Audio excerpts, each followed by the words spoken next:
अब परीक्षित का प्रश्न, महाराज ये बताओ, शास्त्र और संत भगवान को समदर्शी बताते हैं। भगवान सबको एक दृष्टि से देखते हैं, सब भगवान की संतान। पर भगवान के व्यवहार में, लीलाओं में भगवान की समदर्शिता दिखाई नहीं पड़ती। भगवान सरेआम पक्षपात करते दिखाई पड़ रहे हैं। दैत्यों को मारते रहते हैं, देवताओं का साथ देते हैं। वृत्तासुर भले ही असुर था, पर था भक्त। उसने रणभूमि में इंद्र से युद्ध करते समय 4 श्लोकों में धर्म अर्थ काम मोक्ष की व्याख्या करते हुए क्या बढ़िया स्तवन किया। तो मेरा प्रश्न यह है कि दैत्यों को तो भगवान मारते हैं और देवताओं का खुल के साथ देते हैं, ऐसा क्यों? सुखदेव जी कहते हैं बहुत बढ़िया प्रश्न पूछा है परीक्षित, पर एक बात ध्यान से सुनो। भगवान का स्वभाव है, ये यथा माम प्रपद्यन्ते तांस तथैव भजामि। मुझे तुम जिस भाव से जैसे भजोगे मैं तुमसे वही संबंध निभाऊंगा। दैत्य दुश्मन मानते हैं भगवान को, तो भगवान दुश्मन बन के सामने आ जाते हैं। देवता अपना रक्षक मानते हैं तो भगवान उनकी रक्षा में खड़े हो जाते हैं। तो मानने वालों में भेद है। तुम क्या मानो, तुम जैसा मानोगे भगवान वैसे ही हैं। दैत्य जाति के ही दुश्मन होते भगवान, तो प्रहलाद जी किस जाति के थे? वो भी तो दैत्य वंश में ही पैदा हो गए थे। किंतु जितना प्रेम स्नेह भगवान ने प्रहलाद पर बरसाया वो आज तक किसी देवता को मिला क्या? कभी नहीं। तो कैसे कृपा करी? तो विस्तार से सुना दो महाराज। तब विस्तार से प्रहलाद जी का चरित्र बताया। क्या आप सुन चुके हैं? जब भगवान ने वराह अवतार लेके हिरण्याक्ष को मारा, तब से उसका बड़ा भाई हिरण्यकश्यपु भगवान का कट्टर शत्रु बन गया और उसने मंदराचल पर्वत पर बहुत तप किया। शरीर में दीमक लग गई थी। ब्रह्मा जी प्रकट होके बोले मांगो वरदान, तो बोला अजर अमर बना दो महाराज। ब्रह्मा जी बोले वो तो हम ही नहीं बन पाए, तो मैं कहां से बनाए? ये संभव नहीं, कुछ और मांगो। तो बोले चाहे जितना मांग लूं? फिर बोले हाँ चाहे जितना मांगो। फिर तो इसने झड़ी लगा दी। न भीतर मरू, न बाहर, न ऊपर न नीचे, न दिन में न रात में, न अस्त्र से न शस्त्र से, न मनुष्य से न जानवर से, आपकी बनाई सृष्टि में किसी के हाथ न मरूं, 12 महीने से किसी महीने में न मरूं। ब्रह्मा जी बोले बस कर भैया, तेरे जैसा मांगने वाला पहली बार मिला। इतने सारे वरदान एक साथ तूने मांग लिए, चल मैंने तुझे दिए। तथास्तु कहा तो हिरण्यकश्यपु प्रसन्न हो गया। इतने वर पाके तो मैं अमर हो ही गया, अब मुझे कौन मार सकता है? उसके बाद जो इसने तांडव मचाया, सारे देवताओं को युद्ध में जीत लाया, वरुण से पानी भरवाया, इंद्र से पोंछा लगवाया, सारे देवता इसके दास बन गए। रोने लगे हे प्रभु इस पापी से कब पिंड छूटेगा? भगवान बोले प्रतीक्षा करो। समय बीता, इसके 4 पुत्र हुए, उनमें सबसे छोटे प्रहलाद। प्रहलाद जी को बचपन से ग्रह लग गया। कृष्ण ग्रह ग्रहीतात्मा न वेद जगदीदृशम। कृष्ण रूपी ग्रह ने प्रहलाद जी को ग्रस लिया। उन्हीं के प्रेम में कभी नाचते हैं, कभी गाते हैं, कभी हंसते हैं, कभी रोते हैं। ये हालत प्रहलाद जी की बचपन से ही थी। थोड़े सयाने हो गए तो इनको गुरुकुल में पढ़ने भेजा। कौन से गुरुकुल में? हिरण्यकश्यपु दानव विश्वविद्यालय। यहाँ के प्राचार्य जी थे श्री संडामर्क जी महाराज। शुक्राचार्य जी के 2 बेटा थे, संड और दूसरा था अमर्क। तो दोनों को मिला के कहा जाता संडामर्क। तो दोनों पढ़ाते थे, प्रहलाद जी को भी पढ़ाने लगे। एक दिन बेटे की याद बहुत आई तो पिताजी आ गए मिलने के लिए। प्रहलाद जी ने देखते ही दौड़ के प्रणाम किया, तो गोद में उठा के पूछ दिया बेटा कैसी पढ़ाई चल रही है? प्रहलाद बोले पिताजी बहुत जोरदार। अच्छा बेटा कोई बढ़िया सा पाठ हमको भी सुनाओ जो तुम्हें बहुत पसंद हो। प्रहलाद जी बोले हमारे पसंद का तो एक ही पाठ आता है हमको। कौन सा? तत्साधु मन्ये सुरवर्य देहिना। सतत साधु मन्य, सबसे बढ़िया सुंदर पाठ एक ही आता है कि हित्वात्म पातम गृह मंध कूपम। हम जो इस घर गृहस्थी के अंधकुआ में गिर चुके हैं, विवेक पूर्वक इस कुएं से हमें बाहर निकलना चाहिए। और वनम गतो यद हरिमाश्रयेत, एकांत वन में जाके हरि के चरण कमलों का आश्रय ले लो, यही उत्तम पाठ है। सुनते ही हिरण्यकश्यपु का माथा गर्म हो गया। ये क्या बकवास कर रहा है। क्रोध भयंकर आया, पर मन में अपने मन को समझाया, बच्चा है, बच्चे तो वही बोलेंगे जो सिखाया जाएगा, इसमें इस बच्चे की क्या गलती। गलती तो सिखाने वाली की है जो उठपटांग ये बातें सिखा रहा है। बेटा जरा अपने गुरुजी को हमारे पास भेजो जो तुम्हें पढ़ाते हैं। तो प्रहलाद जी भीतर जाके बोले, गुरुजी पिताजी याद कर रहे हैं आपको। गुरुजी दौड़ के आए, अरे आओ आओ महाराज। हिरण्यकश्यपु ने कहा, मेरे बच्चे को तुम ही पढ़ा रहे हो? बोले, जी हाँ महाराज। तो यही पढ़ाई चल रही है तुम्हारे विद्यालय में? मेरा बच्चा मेरी गोद में मुझे समझा रहा है कि पिताजी एकांत में जाके वन में हरि का भजन करो, यही जिंदगी का सार है, यही उत्तम पाठ है, यही सिखाया जा रहा है इस विद्यालय में। सारी शिक्षा का भगवाकरण कर रखा है तुम लोगों ने। बहुत डांटा फटकारा। अब गुरुजी तो बेचारे घबरा गए, थर थर कांपे। महाराज हमारे विद्यालय में एक भी कोर्स नहीं है ऐसा, ये भगवान जाने आपका बेटा कहां से बोल रहा है। हमें लगता है विपक्ष की साजिश है, आपके शत्रु पक्ष ने आपके बच्चे को उल्टा सीधा भड़काया है और सिखाया है। हमारे यहाँ ये सब शिक्षा नहीं मिल रही। हम तो वही पढ़ाते हैं जो आप हमको आदेश देते हैं। आपने कहा था गामा ने गणेश पढ़ाना बंद करो, सांप्रदायिकता फैलती है। हमने उसी दिन पाठ्य पुस्तकों से गामा ने गणेश पढ़ाना बंद कर दिया, गणेश जी हटा दिए और गामा ने गधा पढ़ाना चालू कर दिया। तो हमारा तो सरकारी विद्यालय है, आप जो आदेश देंगे हम वही पढ़ाएंगे। हिरण्यकश्यपु बोला, देखो तुम्हारा ये पहला अपराध है इसलिए माफ कर रहा हूं, दोबारा मेरे बच्चे ने ये फालतू बकवास करी तो तुम जिंदा नहीं बचोगे, याद रखना आचार्य जी। और यूं कह करके चला गया। गुरुजी टेंशन में चले गए। गुरुजी ने डंडा उठाया और प्रहलाद जी के पास आके बोले, क्यों रे मूर्ख, दैत्यों के चंदन जैसे बगीचा में तू बमूर का वृक्ष कहां से पैदा हो गया। डांटने लगे, दैत्य चंदन बने जातोयम कंटकद्रुम। प्रहलाद जी को डांटा फटकारा गुरुजी ने। समय बीता, विद्यालय में छुट्टियां हुई, गुरुजी घर छोड़ने आए प्रहलाद को। मां से मिलने के बाद जब पिताजी को प्रणाम किया तो पिता ने तुरंत गोद में प्रहलाद को ले लिया। बेटा प्रहलाद, अब बताओ बढ़िया वाला पाठ कौन सा याद हुआ?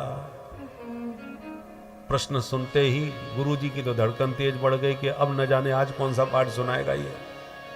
और प्रहलाद जी गुरुजी की तरफ देख के मुस्कुराए, इशारे में बोले, गुरुजी देखो पिताजी जब बढ़िया पाठ पूछ रहे हैं तो मैं घटिया क्यों सुनाऊं? बढ़िया पूछा है तो बढ़िया बताऊंगा। पिताजी बढ़िया बढ़िया 9 पाठ याद हो गए। अरे वाह बेटा, 9 पाठ कौन कौन से याद किए? प्रहलाद जी ने सुना दी नवदा भक्ति, श्रवणम कीर्तनम विष्णु स्मरणम पाद सेवनम अर्चनम वंदनम दास्यम सख्यमात्मनिवेदनम।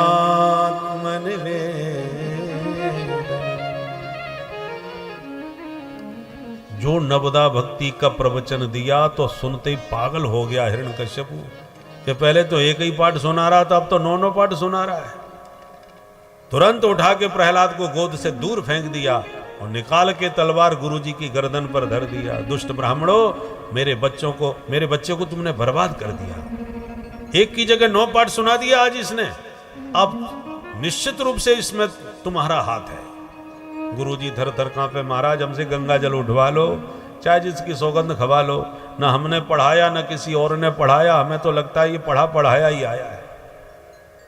न मत प्रणीतम न पर प्रणीतम सुतो बतते सतवेन्द्र सत्रो नैसर्गकीयम मतिरस्य राजन नियच्छमन्युम कददास्ममान। जब गुरुजी ने अपनी सफाई दी तो चिंता में पड़ गया हिरण्यकश्यपु और बेटे प्रहलाद को बुला के कहा, बेटा तू सच सच बता, ये सब तुझे कौन सिखाता है? प्रहलाद जी बोले, पिताजी सो जाने ही जहीं देव जनाई, ठाकुर जी की कृपा से मैं सत्य को जानता हूं और उस सत्य को हरि की कृपा से ही जाना जा सकता है। सो जाने जय देव जनाई। अब तो भयंकर क्रोध में आ गया। मैं समझ गया मेरा बेटा बिल्कुल बर्बाद हो चुका है और सबसे बड़ा खतरा यह है कि अभी तो अकेला प्रहलाद है, इसका ये जो रोग है वो कहीं औरों में न फैल जाए, क्योंकि भगवत भक्ति का भयंकर रोग संक्रामक होता है, कोरोना की तरह फैलता है। तो रोग यदि ठीक ना होवे तो रोगी को ही ठिकाने लगा देना चाहिए ताकि रोग ही खत्म हो जाए और रोगी भी खत्म हो जाए। ले जाओ इसे, मृत्यु के मुख में इसी पल डाल दो। आदेश मिलते ही असुर प्रहलाद जी को उठा के ले गए मारने के लिए। मारने के हजारों उपाय किए, पर्वतों से गिराया, पानी में डुबाया, होलिका ने जलाया, विषपान कराया, भोजन पर प्रतिबंध लगाया, हाथी के पैर के नीचे दबाया, फिर भी कुछ नहीं बिगाड़ पाया। तब मन में घबराया, संडामृग जी ने आके समझाया कि महाराज परेशान मत होइए, बच्चा है बदल जाएगा, थोड़ा समय और दो हमें। बोले ले जाओ। गुरुजी पकड़ के फिर विद्यालय में वापस ले आए प्रहलाद को। एक दिन गुरुजी चले गए बाजार, विद्यार्थी निकल पड़े खेलने, मिल गया मौका प्रहलाद को। सारे विद्यार्थी बुला करके बोले सुनो आज नया खेल खेलेंगे। कौन सा? बोले आंख मिचौनी। बोले ये तो पुराना खेल है। अच्छा बताओ ये खेल किसने प्रारंभ किया, कहां से प्रारंभ हुआ? विद्यार्थी बोले ये हमको नहीं मालूम। प्रहलाद जी बोले मैं बताता हूं। जीवात्मा परमात्मा दोनों पक्के मित्र हैं। दोनों ने कहा चलो आंख मिचौनी खेलते हैं। ठीक है, पहले कौन छुपेगा? जीवात्मा बोले प्रभु हम छुपेंगे, आप ढूंढिए। भगवान बोले जाओ छुप जाओ, किंतु जब मैं छुपूंगा तो तुम्हें भी ढूंढना पड़ेगा। बोले हाँ बिल्कुल ढूंढेंगे। तो जीवात्मा परमात्मा के पेट में प्रलय के समय प्रविष्ट हो जाते हैं। जब महाप्रलय होता है ना, हम सब परमात्मा के पेट में समा जाते हैं, सब जलमग्न। किंतु जब परमात्मा पुनः सृष्टि का शुभारंभ करते हैं तो एक एक जीव को उसके पूर्व कर्मानुसार ढूंढ ढूंढ के निकाल के जगत में जन्म दे देते हैं। भगवान बोले हमने तुम सबको ढूंढ निकाला, अब इसी जगत के कण कण में हम भी छुपे बैठे हैं, तुम हमको ढूंढ के निकालो। और जो भी जगत में छुपे जगन्नाथ को जिस दिन जान लेगा उसी दिन उसका जन्म मरण का खेल हमेशा के लिए खत्म। और जब तक नहीं जाने तब तक पुनरपि जननम पुनरपि मरणम के चक्कर में भटकते रहो, ढूंढते रहो। वेद भगवान कहते हैं तमेव विदित्वा मृत्युमेति नान्यः पंथा विद्यते अनाय। मृत्यु से बचने का दूसरा कोई उपाय नहीं है उसको जाने बिना। विद्यार्थी बोले प्रहलाद ये सब बातें तुझे कौन सिखाता है भैया? हमारे गुरुजी ने तो कभी सिखाई नहीं, तू कहां से सीख गया भाई? प्रहलाद जी बोले जब मां के पेट में था तो नारद जी ने ये बातें मेरी मां को सिखाई, तो मां के पेट में मैंने भी सीख ली। विद्यार्थी बोले अच्छा तो उस दिन गुरुजी ठीक ही कह रहे थे, ये पढ़ा पढ़ाया पैदा हुआ है, मैया के पेट में ही पढ़ के आ गया। कुछ भी हो प्रहलाद तेरी बातें बहुत प्यारी लगती हैं, मन तो होता है तेरे साथ हम भी कीर्तन करें। प्रहलाद जी ने कहा तो इसमें सोचने की क्या बात है, करो, मना कौन करता है? नहीं नहीं भैया प्रहलाद तेरे पिताजी हमें मार डालेंगे। प्रहलाद जी बोले जो जगत पिता मेरी रक्षा करता है वो तुम्हारी रक्षा नहीं करेंगे क्या? मैं वचन देता हूं मित्रों, जो भी कुछ गड़बड़ होगी उसकी जिम्मेवारी मेरी होगी, पर मेरे साथ प्यार से एक बार कीर्तन करो। विद्यार्थी बोले तो जो होगा देखा जाएगा प्रहलाद, आज हम तेरे साथ हैं, चलो कीर्तन करते हैं। फिर क्या था, सब झूमने नाचने गाने लगे और प्रहलाद जी के मित्र मेरे साथ गाएं ताली बजा के, हिरण्यकश्यपु के मित्र भले ही शांत रहे। राधा राधा कृष्ण राधा राधा राधा कृष्ण राधा राधा राधा कृष्ण राधा राधा राधा कृष्ण राधा गोविंद गोविंद गोपाला मुरली मनोहर नंदलाला गोविंद गोविंद गोपाला मुरली मनोहर नंदलाला गोविंद गोविंद गोपाला मुरली मनोहर नंदलाला गोविंद गोविंद गोपाला मुरली मनोहर नंदलाला गोविंद गोविंद गोपाला मुरली मनोहर हर नंद लाला जय गोविंद गोविंद गोपाला मुरली मनोहर नंदलाला गोविंद गोविंद गोपाला मुरली मनोहर नंद लाला राधा राधा कृष्ण राधा राधा कृष्ण राधा जय जय राधा राधा कृष्ण राधा राधा राधा कृष्ण राधा। सारे विद्यार्थी झूमने नाचने गाने लगे। आ गए गुरुजी महाराज। गुरुजी ने कीर्तन सुना तो घबरा गए, कहीं महाराज ने कीर्तन सुन लिया तो मेरी गर्दन उड़ा देंगे। गुरुजी भागे। हिरण्यकश्यपु के पास आके बोले महाराज गजब हो गया। क्या हुआ? बोले आपके बेटे की बीमारी फैल गई, देख लो उसने विद्यालय की क्या हालत कर दी। क्रोध में भरा हिरण्यकश्यपु चला, जाके देखा सारे विद्यार्थी नाच रहे हैं। गोविंद गोविंद गोपाला मुरली मनोहर नंदलाला गोविंद गोविंद गोपाला मुरली मनोहर नंद लाला जय गोविंद गोविंद गोपाला मुरली मनोहर नंदलाला गोविंद गोविंद गोपाला मुरली मनोहर नंद बोल बंसी वाले की जय। क्रोध में अट्टहास किया हिरण्यकश्यपु ने। गर्जना उसकी सुनते ही कीर्तन सन्नाटे में बदल गया। जो जहां विद्यार्थी जैसे नाचते हुए खड़ा था वैसे ही खड़ा रह गया। कांपते हुए विद्यार्थियों ने प्रहलाद को इशारा किया, देख वो आ गए, अब तू संभाल भाई, गारंटी ली थी तूने। प्रहलाद जी मुस्कुरा के बोले घबराओ मत, सब ठीक होगा। हिरण्यकश्यपु ने प्रहलाद को खूब गालियां दी। हे दुर्विनीत, मंदात्मन कुलभेद कराधमा, कुल कलंकी, बोल तूने किसके बल पर मेरी सत्ता को चुनौती दी है? मुझे ललकारा है तूने। क्रुद्धस्य यस्य कंपन्ते त्रयो लोका स ईश्वराः, मेरे कोप पर त्रैलोक्य कांपता है और तू मुझे चुनौती देता है, किसके बल पर? प्रहलाद जी ने निर्भीक होकर जवाब दिया, न केवलम में भवतश्च राजन्, न केवलम में भवतश्च राजन्, सबई बलम बलिनाम चापरे सबई बलम बलिनाम चापरे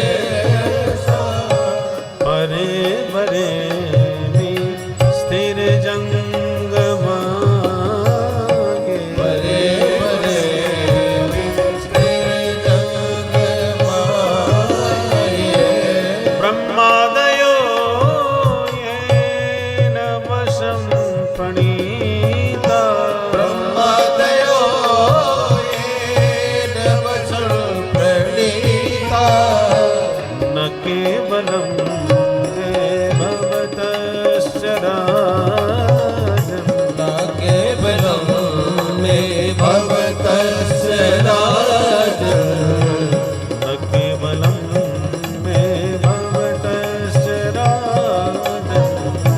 न केवलं मे भवतश्च राजन्। पिताजी, केवल मुझ में ही उस ईश्वर का बल नहीं है, आपको जिन ब्रह्मा जी से बल मिला है मेरे प्रभु उन ब्रह्मा को भी बल देने वाले हैं। अच्छा,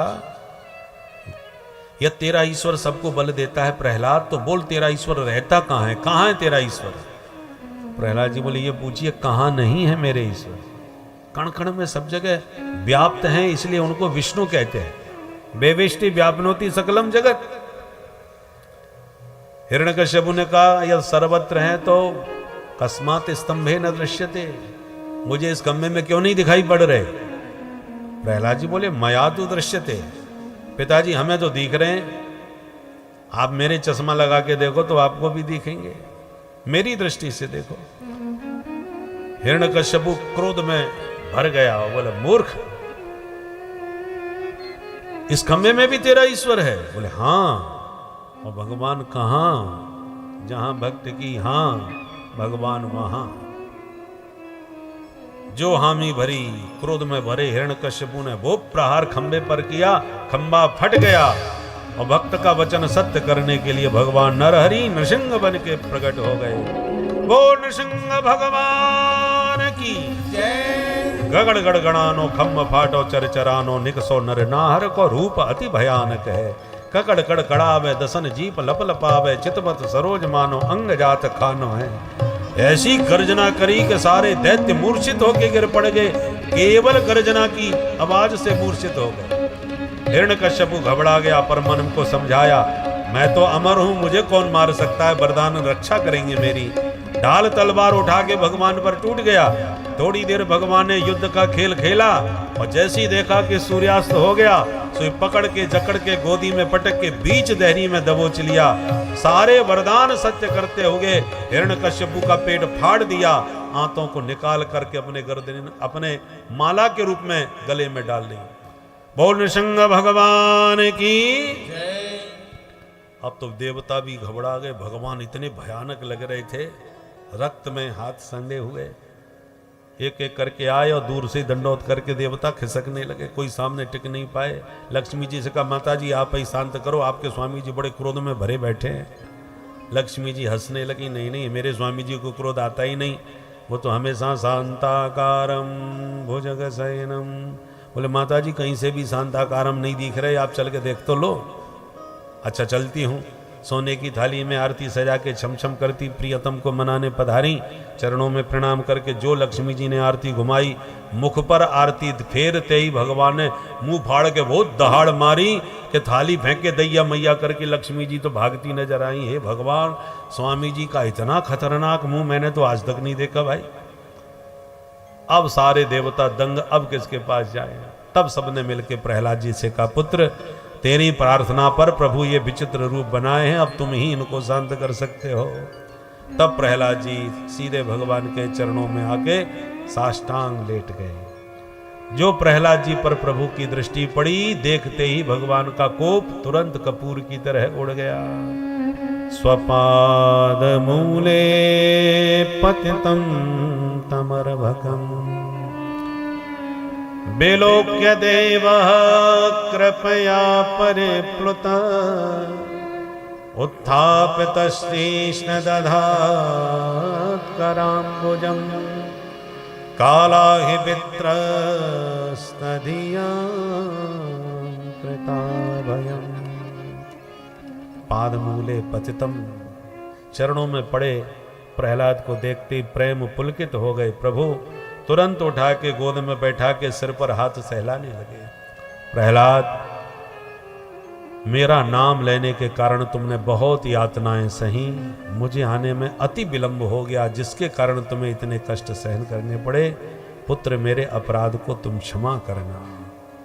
प्रभु स्वयं हाथ जोड़ के प्रहलाद से क्षमा मांगने लगे। यह देख करके देवता दंग रह गए कि भक्तों को भगवान से हाथ जोड़ के क्षमा मांगते बहुत देखा, पर किसी भक्त से भगवान को क्षमा मांगते पहली बार देखा। क्षंतव्यमंग यदि में समय विलंब। प्रहलाद जी ने गदगद होकर चरणों में प्रणाम किया और कहा, प्रभु मैं तो हमेशा यही सोचता था कि मैं दैत्य कुल में पैदा हुआ हूं, न जाने आपकी कृपा कभी होगी या नहीं, पर आज तो मैं देख रहा हूं वो कृपा हुई है जो आज तक किसी देवता को नहीं मिली। ब्रह्मा जी भले ही आपके पुत्र हों, पर क्या कभी आपने ब्रह्मा जी को मेरी तरह गोद में बैठा के इतना प्यार दिया? कभी शंकर और संकर्षण को ये स्नेह मिला? किसी को नहीं मिला। प्रभु